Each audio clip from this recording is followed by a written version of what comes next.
So we were in that really fortunate or unfortunate situation, depending on which way we look at it, that we had a blank sheet of paper. Gareth had been in financial services since the mid-'80s, me since the hideous start at the end of the '80s. So we'd learnt a lot, we'd seen a lot of things come and go.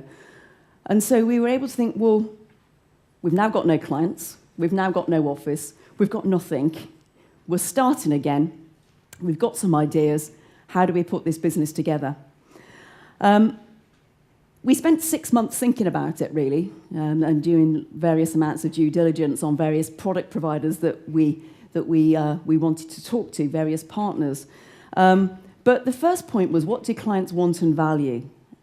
I think they expect that we're all going to be qualified, competent, experienced. It's just a given, isn't it? It's the analogy with going to see your doctor or your solicitor. You don't want to see their certificates, you just assume that they are qualified. And although in the UK, at the moment, I'm doing something, I'm called a chartered champion, which sounds very grand, but what we're trying to do is to encourage people to get beyond the base level of qualification. And I'm quite passionate about that at a kind of profession level. But to the clients, do they really care? I think they just expect it. So we started off thinking about what do clients want, and we did believe it was this revelation of truth, and good value, and somebody that they know has got their best interest at heart. We then spent a lot of time thinking about what type of clients do we want to deal with. So rather than in the old days where we dealt with anything that moved, as long as it had a pulse pretty much, and if you got somebody who was rich, well, that was pretty lucky, but the rich subsidised the less rich and all that kind of thing, we decided that we would have a very clear mandate about the type of clients that we wanted to deal with. And the reason for doing that was because it then allows us to focus. We don't get caught up on the noise and on the distractions and the trying to shoehorn something or suddenly get up to speed in an area of financial planning that might not be our everyday line of business. So we started to develop a niche. And for us, that niche is entrepreneurs, executives of FTSE 250 kind of companies, or Gareth, my business partner's got a couple of aging rock stars, which is just funny, really. I mean, I say aging rock stars. I mean, they are aging rock stars, and we probably look after, a tiny, tiny piece of their wealth that's in an old pension fund or something. But nonetheless, it adds a little bit of glamour, doesn't it? But we have a very small number of clients, quite deliberately so. The thing that I found really exciting about this whole process was the ability to decide what we wanted the business to look like. And by that, I mean, I knew what I didn't want it to look like. I didn't want it to look like a lot of the businesses that I'd worked for a number of years. And I didn't want people to be treated in the way that I'd seen other people be treated, or maybe at times be treated myself. I always remember a classic example, kind of in the mid-2003, 2004, something like that. And my then boss said to me, "Ruth, I'm going to give you a salary increase." I was on something like £36,000, not a significant amount of money. He said to me, "Ruth, I'm going to give you a salary increase. I'm going to put you up to 45,000. That's quite a significant increase. It's not massive numbers, but it's quite a significant increase." He said, "I don't think you're worth it, but somebody else will pay it for you." And I just thought, was I just praised for something or not? So I was really clear that I never wanted anybody, hopefully, in the place where I owned and managed, to ever feel like that. People are either good or they're not. Keep them or don't. But don't say things like that to them.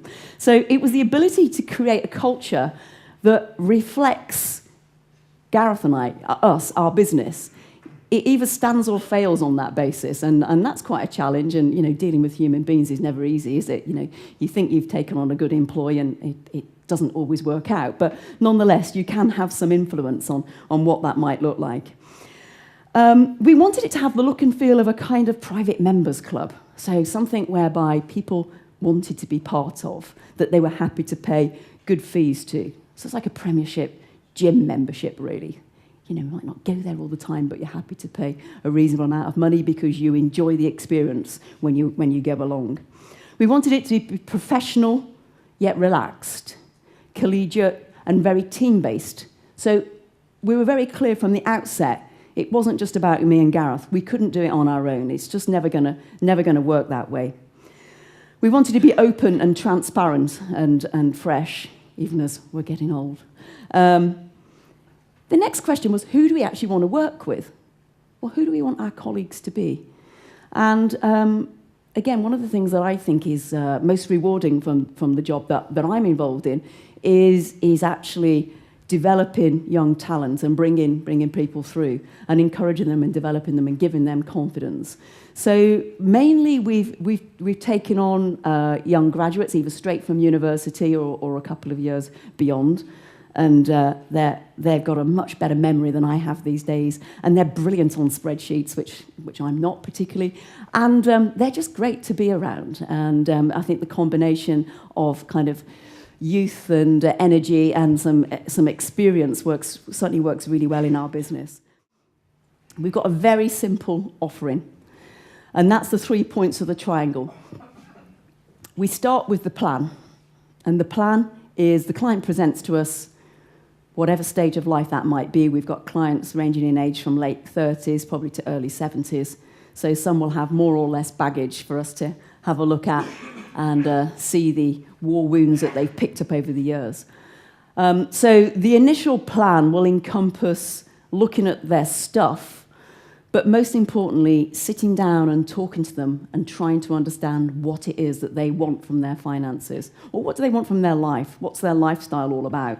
Very much the Paul Armstrong kind of approach. So I'm not going to kind of bang on about that because I think you've probably already heard quite a lot about that. I don't know what the Dutch are like. The Brits can be a little bit reticent. So sometimes it takes a while to coax information out of our clients in terms of what their real dreams are, what they really want. They haven't met me before. I think I've got to earn their respect before they're going to necessarily show all their cards to me. But nonetheless, we start that process at a very early stage. Almost without failure, when we demonstrate cash flow to people, that they're hooked. They really love it. And if we can actually get some information from the client in advance of the meeting and actually input their details, albeit at a very high level, then they're very much hooked on what it is we're going to do. So we set out the plan, and the client then will choose whether or not to engage us. The second point of the triangle, coming down to the left, is the engine. Now, the engine is our investment piece, and that's the portfolios that we've put together in-house, and it's the engine, the investments that drive the whole plan. So it's smart financial planning and the engine, but also the implementation of those two factors that we believe will give our clients the right financial future that they're looking for. And the implementation, again, is such an important part of the whole process. How many clients do we know who's been to see a solicitor and got a new will drawn up, and they never sign the blooming thing?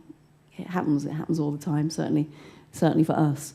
And so we are our clients' conscience a lot of the times. Our clients are very busy people. They don't necessarily enjoy thinking about money. And it's for us to actually make sure that all the good work we've done actually comes to fruition. And then the circle round the triangle, that represents, to me, what's the real core of our business and the thing that makes us as financial planners unique in as much as it's all about the ongoing relationship. There's no point doing a plan and doing it once and put it in the drawer and leave it to gather dust. So all of our clients have at least one formal annual planning meeting each year. We don't call it an annual review. That's a really negative term. It's looking backwards. It's an annual planning meeting. It's about what's going to happen for the future. And we've developed a pack that we take our clients through that covers a whole host of issues that will have happened to them. We do review the year, but then we're looking forward as to the things that we've got to plan for them, for their future over the next 12 months. For our more wealthy individuals, we will hold a couple of meetings a year if necessary, maybe one focusing on investments, one on the planning piece, because there's only so much that anybody can take in one go. And when people are coming up to significant life events such as retirement, very often we can be seeing clients, on a couple of times in quite close succession as we hold their hands as they transition away from a salary into living off their accumulated wealth. It's the annual planning meeting that glues the clients to us. That's the relationship. That's the ongoing thing. Within our annual planning pack, what we also do is fully disclose to our clients the fees that we've earned over the last 12 months. And I think it's really important to continue with that transparency. We've told our clients what their fees are at the start. The majority of fees are collected via the platform that we use. The client can forget exactly what they're paying. And ultimately, they need to be the judge of whether we're providing good value, bad value, or indifferent type of value. And in fact, I had a client this week who, how we tend to demonstrate it is we put it into the context of our 1% fee relative to what they would be paying in an active management fund world and in an old model. Kind of now, obviously, we're moving into a new model. But the cost savings to our clients, not forgetting the value that we're also adding, are significant. And it's a way of actually presenting it. And my view has always been, if we're embarrassed about the fees that we're earning, then we shouldn't be earning them. So the client needs to be able to challenge those fees if they're uncomfortable with them. And to date, I'm pleased to say, although I did have a client last week say to me, well, I still have to pay that in retirement. I said, yeah, it just gets even more complicated for us, actually, when you get into retirement. By the time I'd then taken him through all the things we were going to do for him as he moves into retirement, that whole issue went away. So transparency is very important. So how do we get paid? There's three parts of it, really. Our clients pay us a fee for the initial plan. And that fee will vary, really, depending on the complexity of the individual. But some people do, some people don't charge an initial fee. We've historically always charged a fee because we want clients to feel that we're not trying to flog them something. If we don't charge them a fee for the plan, to my mind, there's potentially a pressure that it's because we want to try to sell them into our long-term relationship that they may feel under pressure to do. So our choice has always been to charge a fixed fee up front, and that fee will vary generally between about £2,500 to £10,000, depending on complexity. It's tended to have settled at about £4,000. But it will vary from client to client. If after the clients had their plan, and in theory they could take that plan and get their stockbroker to implement it, perish the thought, but they could. If we then move them into our program fully, to the extent that we manage investments on our client's behalf, we then charge 1% of the money that we place into our portfolios. And the reason for the 1% is there can be a significant amount of legacy investments that we're moving around for clients that can take up an awful lot of administration time. We start to tier the 1% if we have clients over £1 million upwards. We then charge 1% for our annual planning fee. At the moment, we charge 1% all the way up, regardless of the size of the client's portfolio. And we haven't had any price pressure at the moment on that. We may look to actually tier again for some of our large clients, because one of the things I'm really conscious of is that we don't fall into the old trap of the more wealthy clients subsidising the less wealthy clients.